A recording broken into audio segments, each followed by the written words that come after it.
Hello guys! Hello! This is for Aquarius. Welcome dito sa aking channel, Kapalaran 888 Aquarius. Alamin natin kung anong messages, vibration, gabay energy para sa inyong lahat. This is general reading, so I hope na makaresonate kayo. Okay, Aquarius. Please comment down below guys if you are resonated. Please connect your intuition also if you are hesitant sa kung anong messages. Okay. Number 19, number 10, number 26, number 8. Lavender and feather. Okay. Aquarius, sa linggong ito, sinasabi ng baraha mo, okay? Sinasabi ng baraha mo na kailangan mo daw na lumapit or kailangan mong paligiran ang sarili mo ng positive or love. So, for example, umiwas ka sa gulo, umiwas ka sa ingay, umiwas ka sa negativity, sa toxicity.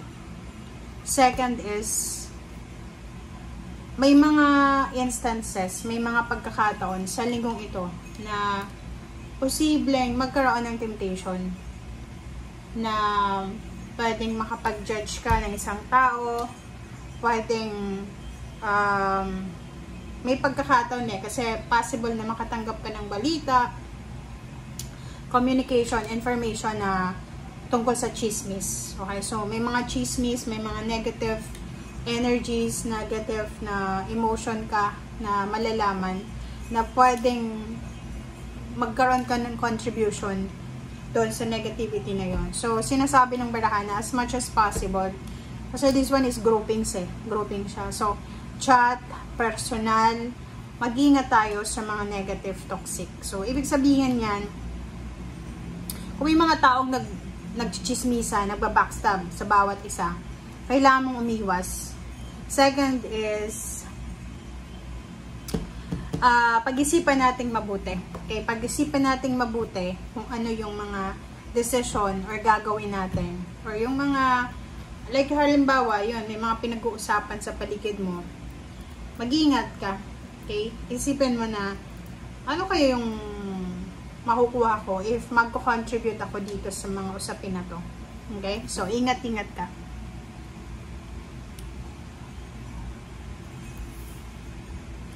Okay. So, let's check the second deck.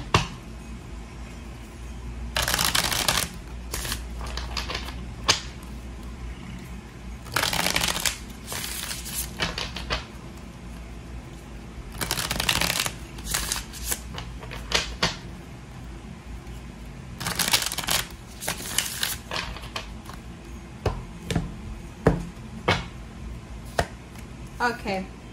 Six of Pentacles. Wow. There's a financial balance coming sa linggong ito. Okay? Page of Swords. So, nakikita ko sa'yo dito na meron dito na Aquarius na sobrang pagod na pagod ka. It's either pagod na pagod ka sa mga obligations mo. It's either pagod na pagod ka sa relationship or sa trabaho or kung may negosyo ka. Basta pagod na pagod ka dito. Okay? You're super exhausted. Feeling mo parang yung katawan mo sobrang pagod na. Nakikita ko sa'yo dito na meron dito na Aquarius na sobrang workaholic ka. Napaka-workaholic mo kasi gusto mong maibigay sa pamilya mo yung karangyaan na hindi mo na-experience sa buhay mo. Or maybe you're a breadwinner kahit may asawa ka na, may ka-live-in, may ka-relasyon. Still, ang pinaka-focus mo pa rin is yung parents mo or yung immediate family mo.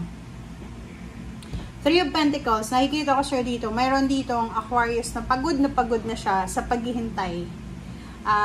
It's either, yun nga, breadwinner ka, pagod ka na maghintay na may tumulong sa'yo. So, like for example, marami kayong magkakapatid, pero ikaw lang yung tumataguyod sa pamilya. So, you're waiting. Pero, yung paghihintay mo ay sobrang nakakapagod na. So, there's a good news here coming. Kasi Page of Swords siya. So, future siya. So, maybe starting this week, makakatanggap ka ng balita na yung kapatid mo may trabaho na, o yung tatay mo, yung magulang mo, meron na silang income na hindi mo na kailangan na tumulong sa kanila, parang ganun. So, there's a financial help or parang financial stability na parating sa buhay mo, Aquarius, na pwedeng maging kasagutan sa kung ano man na pagod na nararamdaman mo. Okay, so let's check.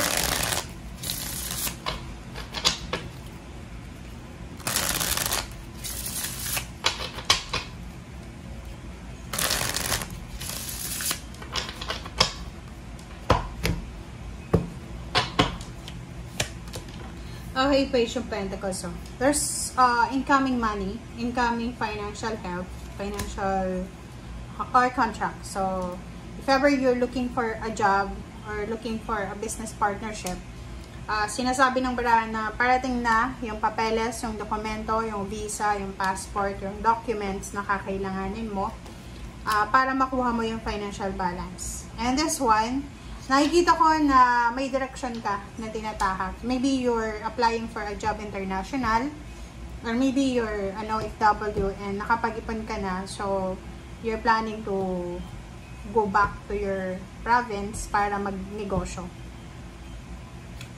Okay, next card is Ten of Stakes. So nakikita ko sir dito na meron dito ng mga Aquarius na makakaramdam kayo ng like, or maybe naramdaman nyo na yan or naranasan nyo na yan for the past few weeks or months na or years na yung ginagawa nyo ay hindi na-appreciate ng mga tao sa paligid mo. It's either sa loob ng trabaho, negosyo, sa pamilya.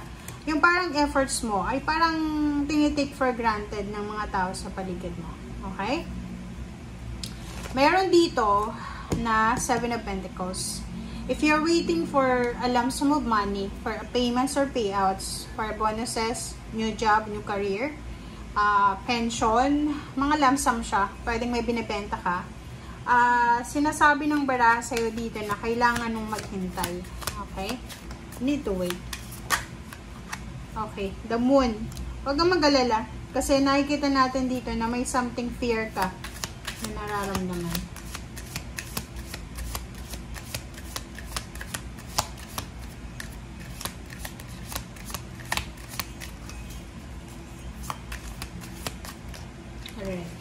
Okay, Emperor. Wow. Nakikita ko siya dito, mayroon na possible na tao, financially stable siya. It's either your boss, your friends, or acquaintance na mataas yung posisyon niya sa trabaho or negosyo or sa komunidad na posibleng makatulong sa'yo. Pero nakikita ko siya dito na nakakaramdam ka ng hiya. So, yun. Yun. Diba? So, there's someone here. May isang tao dito na gusto kang tulungan, gusto kang i-uplift. Pero nakikita ko sa'yo dito, pwedeng tatanggihan mo siya because hindi mo gusto na may tumutulong sa'yo, parang ganun. Or parang hindi mo gusto na may utang na loob ka.